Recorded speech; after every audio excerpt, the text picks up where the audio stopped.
V'zeh mitzvat zechirat Amalek, c'est ça, la mitzvah de se rappeler de ce que Amalek nous a fait.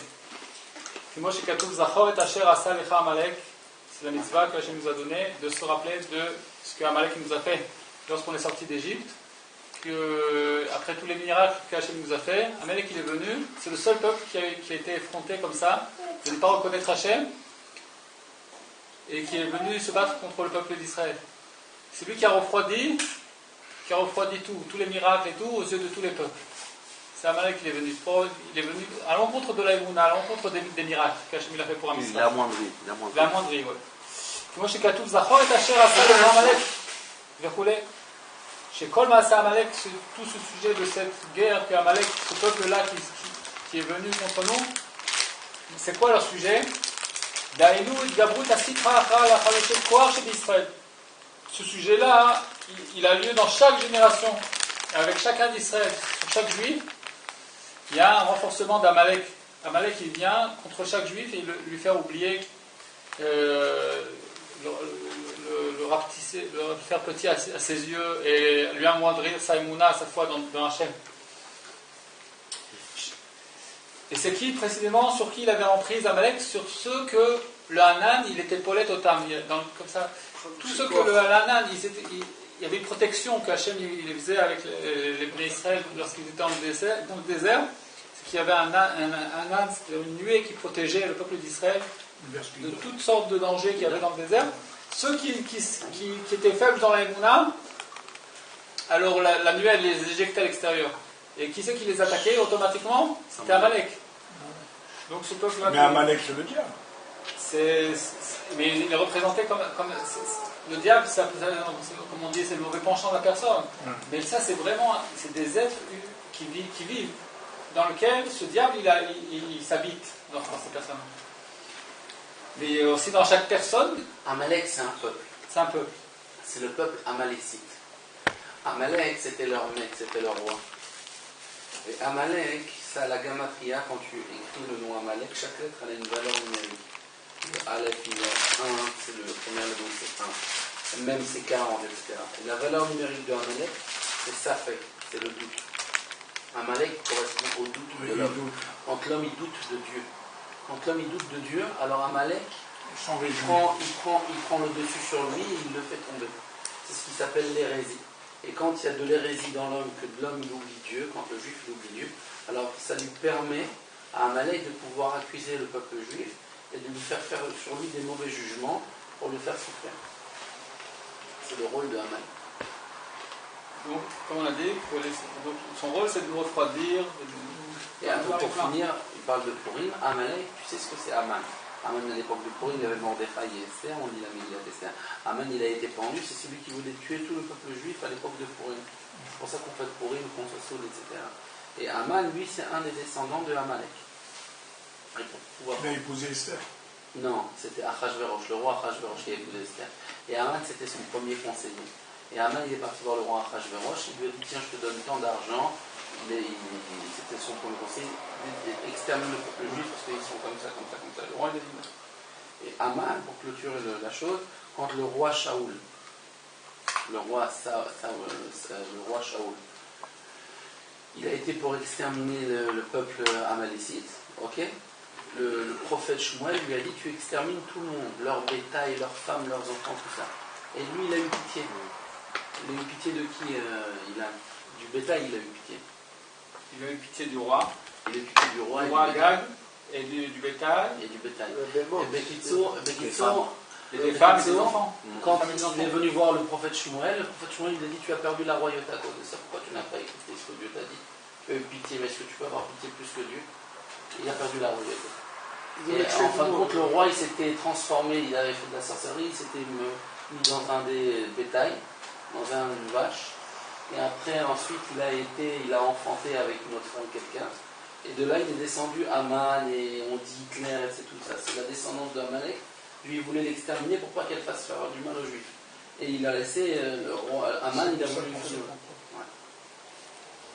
Et le roi Saoul, il a perdu la royauté à cause de ça. Voilà. Le travail des tzadikim, c'est une lutte en vérité contre Amalek. Et dans chaque génération, Hachem il a eu une lutte contre Amalek. Milchama Hashem Ba'amalek Midordor, dans chaque génération, Hashem il lutte contre ce Amalek-là, qui vient en réalité pour nous éloigner de Dieu. Parce que tant qu'il y a un Israël dans le monde, qui dévoile qu'il y a Kadosh Baruch Hu dans le monde, alors il n'a aucune emprise, mais quand il vient Amalek, il rentre des doutes dans Israël, et que notre Emouna il tombe, alors là il emprise sur nous, et là on tombe.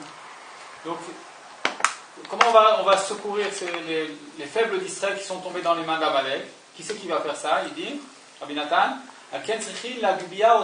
il va falloir les élever, ou l'arzira, même komam, et les ramener à leur place. C'est quoi la place du peuple d'Israël? C'est à l'intérieur. Les prinat tshuva. Ramener, c'est quoi tshuva? C'est ramener la chose vers sa racine, vers d'où elle vient. La chiv est d'avoir les shorshok. Chez prinat, anane kavod. Les ramener dans les nuées d'honneur. C'est là-bas la place de chaque juif. Dans la protection, sous la protection de Dieu, que Hachem, sous la providence divine, que Hachem il est avec nous, qui nous comme des enfants que Hachem il nous aime, qui nous protège de tous les dangers qu'il y a dans le désert. Prinat Souka du niveau, du sujet de la tente, la Souka, la mitzvah de la Souka, Prinat Ima de Misachechal Ben Benim, comme une mère qui recouvre ses enfants. C'est ça, rappelle-toi de ce qu'il t'a fait. Zachor, Daïka, précisément, rappelle-toi. Car ce sujet-là, de ce qu'Amalek nous a fait, il faut le rentrer dans le zikaron, dans le souvenir. Chez Prinat Alma Deate. C'est quoi le souvenir? C'est le sujet du monde futur. Prinat Shuva, Canal, du sujet de la Teshuva. Et ce sujet-là, il se fait dans chaque génération et génération. C'est pour ça on dit qu'il faut se rappeler de ce qu'Amalek nous fait. Et ça, on se rappelle chaque année de ce Maaseh à Purim, en particulier. Du Prinat, ces jours-là, ils sont rappelés et ils sont appliqués. Donc c'est pour ça que c'est écrit qu'ils sont rappelés ces jours-là, pour se rappeler du Maaseh d'Amalek. Bechol Shana Veshana, Mishpacha ou Mishpacha, famille et famille, dans chaque famille. Donc, ou Medina, dans chaque pays, Ve'ir Va'ir, dans chaque ville. Chez Kol Echad Vechad, chez Zoché Leatzeach Milchemet Amalek, les Zoché Hashub et Tshuva, que chacun, lorsqu'il mérite de vaincre dans cette guerre contre Amalek, qu'il les Zoché de revenir à la Tshuva. C'est quoi vaincre Amalek? C'est un Tshuva, c'est revenir au repentir, revenir vers Hachem, c'est ça vaincre Amalek. Et alors automatiquement tous ces jours-là qui étaient morts parce que quelqu'un il faisait des bêtises, il était loin de Dieu, alors c'est comme des jours qui sont morts. Et quand on fait le Tshuva, alors on ramène tout vers le zikaron, vers le souvenir, et donc tout revient, tout reçoit une réparation. On dit que quelqu'un qui fautait, après, c'est-à-dire si il fait Tshuva, alors ça devient des mérites. Selon le niveau de la tchouva de la personne, selon ce qu'il a fait auparavant et comment il fait tchouva sur la chose. Shem Prinat Amidot, Shesham Aprira. Donc les tzadikim, ils nous renforcent dans ça constamment, comme de revenir, de réparer nos jours. Comme Rabbi Israël, il a dit aussi sur Rabbi Israël Kardouner, il est venu, Rabbi Israël ou Baal Lifnei Hashem, Kol Yamav, avec tous ces jours. Il est venu tous les jours plein d'avodat Hashem. Il écrit, il y avait Abraham, Zaken, Baba Yamim, il était vieux, Abraham, il venait sur les jours, chaque jour qui venait après, il rajoutait du date, de la connaissance de Dieu, de l'étude de la Torah, des mitzvot, c'est une connaissance plus grande, chaque jour qui vient. Comme ça, il a dit, Rabbi Israël, il était jeune quand il a quitté le monde, il avait 50 et quelques années, et il arrivait à un niveau très élevé. Quoi. On dit sur lui que même s'il était à l'époque de Rabbi Nathan, des élèves de Rabbi Nathan, comme ça, le Rav Kremenitchouk, il a raconté à Rabbi Israël Kardouner, il a dit, le Rav Alter de Kremenitchouk, c'était un vieux Breslev. Il se rappelle quand il était jeune, qu'il a entendu les Breslev qui ont dit, sur Rabbi Israël Kardouner, que s'il était du temps de Rabbi Nathan, c'est la même chose, parce que Rabbi Nathan c'était l'élève de Rabbeinu, donc s'il était du temps de Rabbi Nathan, il aurait été aussi une nouveauté. Et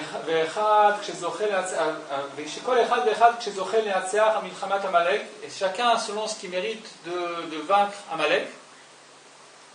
La chouva est donc chacun, selon sa tchouva, si sa tchouva est plus sincère, plus vraie, il se répare, il veut vraiment se nettoyer de ses mauvaises habitudes, se changer complètement. Et ça, comment on peut faire ça par la force des justes, des tzadikim. Rabbeinu, il nous fait ça.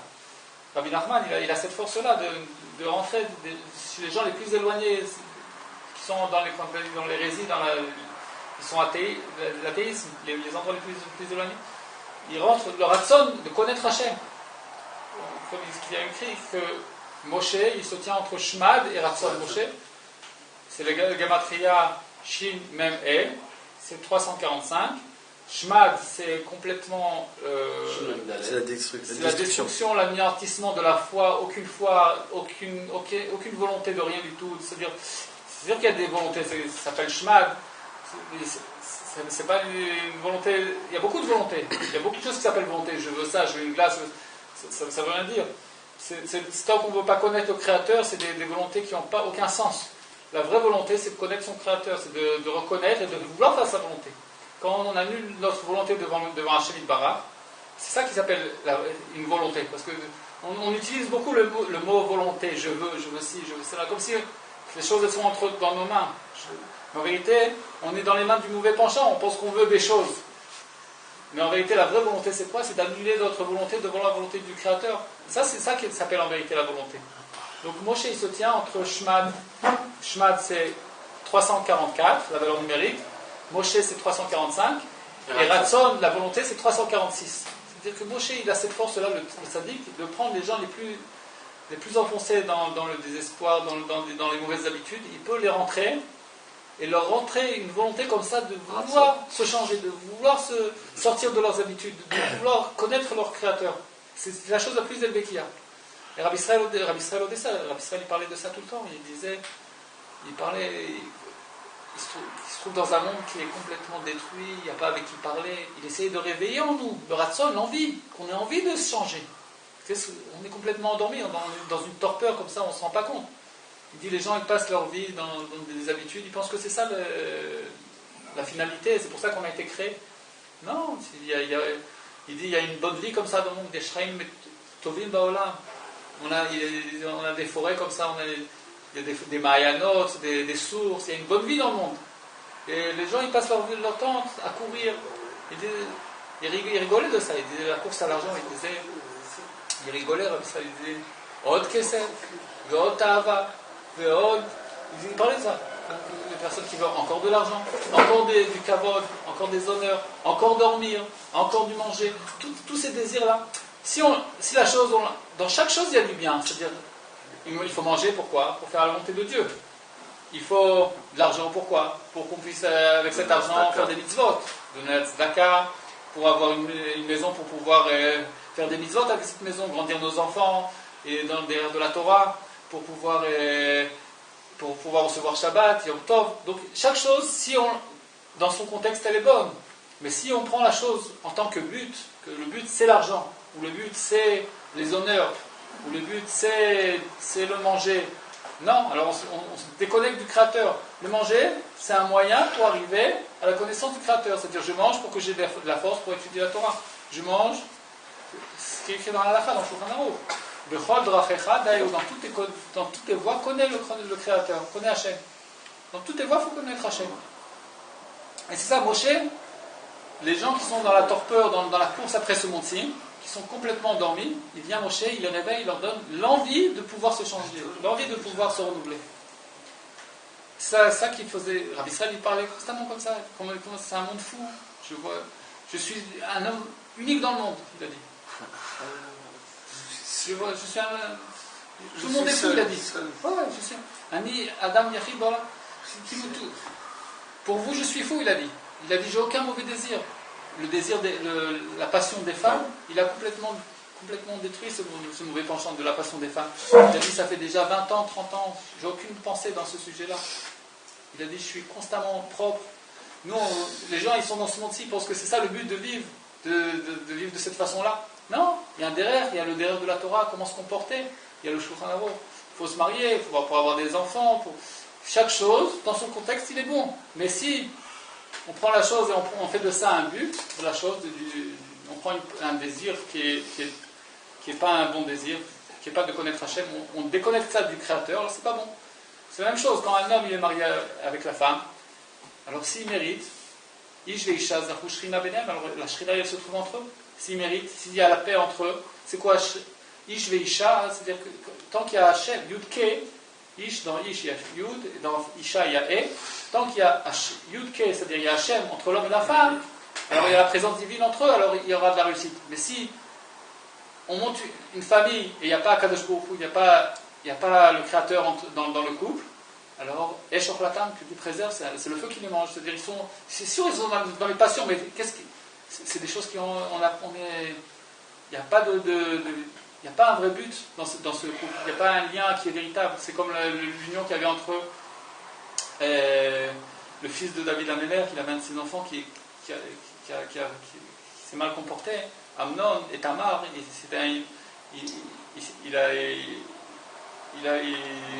a fait une union qui était interdite, et après c'est devenu cette union-là, c'est devenu au lieu d'être de l'amour, c'est devenu une haine. C'est-à-dire que la haine qu'il avait vis-à-vis de la femme, après elle était plus grande que l'amour. Pourquoi ? Parce que ce n'était pas un amour qui était lié par rapport à la Torah, ce n'était pas lié avec la Torah. Donc quand il y a quelque chose, on a un intérêt, une passion comme ça, on se découpe du Créateur, alors après, sur le moment, il y a un plaisir, mais après il ne reste rien de ça.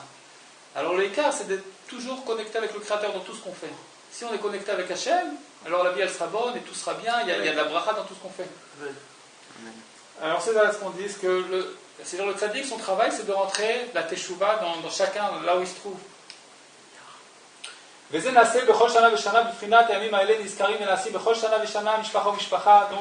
ce souvenir, il faut se rappeler de ce qu'Amalek nous a fait, là où il nous a fait tomber chacun. Chacun il est tombé là où il est tombé, qui c'est ? C'est pas moi, c'est Amalek qui m'a fait tomber, c'est lui le responsable. C'est Yetzer Hara, il nous a fait chuter. On ne peut pas dire tout. Alors on doit faire vidéo, il va d'aille, mais alors on doit faire teshuva sur ces choses-là. Et il doit se rappeler dans chacun, là où il nous a fait tomber chacun de nous, et revenir vers Hachem, demander pardon à Hachem, qu'on a écouté le mauvais penchant, et nous réparer. Chez quoi le Chad, et ça, cette force-là, on le reçoit par la force des tzadikim, parce que eux, c'est les justes véritables, c'est eux les vrais balais de Teshuvah. C'est eux qui ont vraiment fait Teshuvah, qui sont revenus à ramener tout à leur racine, à la Teshuvah complète. Chez quoi le Chad, qui zochel les Hatzar, qui permettent à Amalek de zocher la Teshuvah, que chacun, selon ce qu'il mérite, de gagner la guerre contre Amalek, et il les aurait de faire Teshuvah, Azaï Chosrim Ayamim, alors, ça s'appelle que les jours ils reviennent. Shem Chinat Amidot, c'est quoi les jours ? C'est les midot. Les mesures. Les mesures, chez Sham Akhira, là-bas se trouve le libre arbitre, qui est chez Metov et Yemera, car il y a des jours, des bons jours et il y a des mauvais jours. Et alors, comme on a dit sur Rabbi Cardonor, il a été exhorté que tous ces jours soient des bons jours. Il y a des bons jours et il y a des mauvais jours. Et quand on fait Teshuvah, alors même les mauvais jours, ils sont inclus, ils sont réparés, ils deviennent des bons jours. C'est quoi la Teshuvah ? C'est de se rappeler, de rappeler. Parce que, qu'est-ce que c'est le travail d'Amalek ? C'est de nous faire oublier Hachem, qui est Hachem, dans chaque chose qu'on fait. Ah, ici il n'y a pas Hachem. Il veut nous montrer, ah, ici il n'y a pas Hachem. Ah, ici tu es déconnecté d'Hachem. Non, je ne suis pas déconnecté d'Hachem. Non, il y a Hachem ici. Je mange, non, il y a Hachem. Je mange, je fais une bracha avant de manger. Je fais une bracha. Avant de manger, je fais une bracha. Quand j'ai fini de manger, il y a Hachem dans ça. Lui, il veut dire non, juste le mauvais désir, juste le plaisir de la chose. Mais lui, se déconnecter d'Hachem. Amalek, il ne fait pas un déni d'Hachem. Amalek, il sait qu'il y a Hachem dans le monde. Il sait qu'il y a Hachem, la notion de Hachem. Amalek, il connaît ça. Mais il dit Hachem, c'est là-haut. Et il a donné le monde pour que vous profitiez de ce monde. C'est le philosophe. C'est un philosophe. Il n'est pas dans le déni d'Hachem. Il y en a d'autres qui ont été dans le déni d'Hachem, qui ont dit Hachem n'existe pas du tout. Il dit oui, Hachem il existe, mais il est en haut. Il ne se préoccupe pas des hommes. Il ne se préoccupe pas d'ici. Ça, c'est le philosophe qui dit ça. Mais nous, à Israël, Baruch Hashem, on ne croit pas dans ces choses-là. On sait que chaque mouvement qu'on fait, chaque pensée qu'on a, tout est compté. Hachem, il voit ce qu'on fait. Même si quelqu'un il se trouve dans la chambre la plus obscure, Hachem, il voit ses actions, il voit ce qu'il fait. Et on a cette émouna-là, et donc on devra rendre des comptes sur chaque chose. C'est pas pour nous angoisser qu'on dit ça. Il faut qu'on soit dans la simcha, qu'on se renforce, Et qu'on sache qu'Hachem il voit dans nos actions, qu'Hachem il nous aime, il veut de nous qu'on revienne, qu'on fasse teshuva, qu'on revienne vers lui.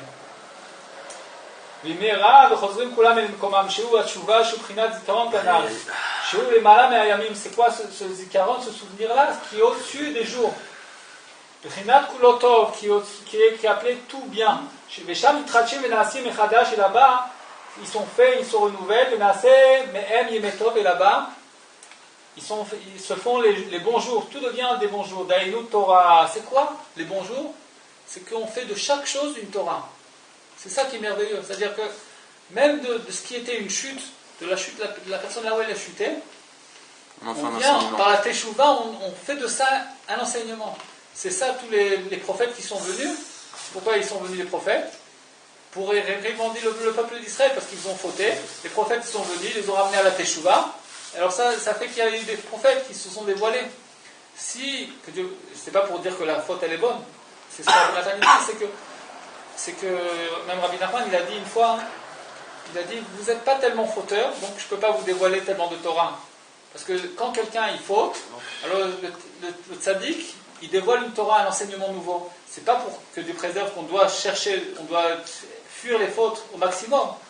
Mais c'est-à-dire que précisément par le fait que le tzaddik il descend à chacun là où il se trouve, alors de se dévoiler un enseignement nouveau par cela. C'est toujours plus on est malade, plus il y a un médicament plus grand. Et c'est ça tous les prophètes qu'il y a eu, parce que si à Israël ils n'avaient pas si fauté que ça, alors il n'y aurait pas eu tous ces prophètes là qui sont venus.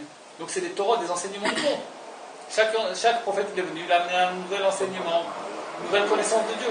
Pareil pour le Beth Amikdash. À un moment il n'y avait pas le Beth Amikdash. C'est grâce avec quand ils ont fauté avec le veau d'or qu'ils ont eu le Beth Amikdash pour être mis de Kaper. Pour faire la capara sur le Mishkan. Le Mishkan. Pour faire la capara sur le veau d'or. Sinon ils n'auraient pas eu le veau d'or. Le Mishkan. Le Mishkan c'était Mechaper. Ça leur a fait pardonner le veau d'or.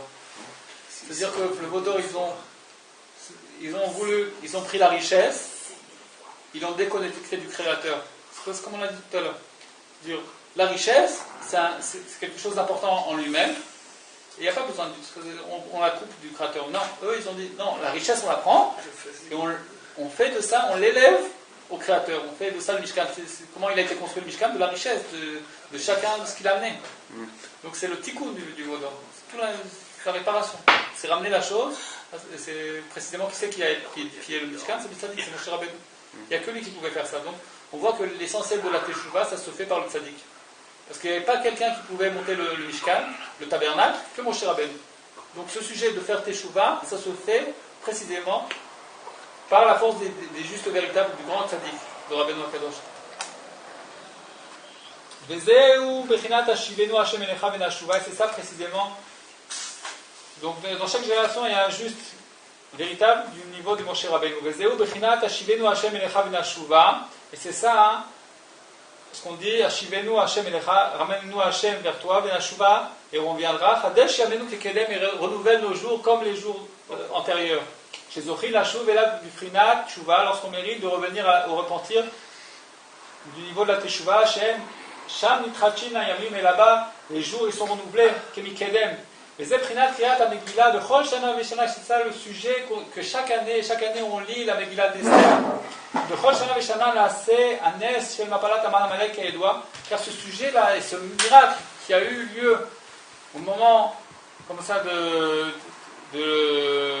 Nes de Purim, le miracle de Purim, ce miracle il se fait dans chaque année. C'est pour ça qu'on lit ça chaque année, parce que ce miracle il se renouvelle à chaque fois.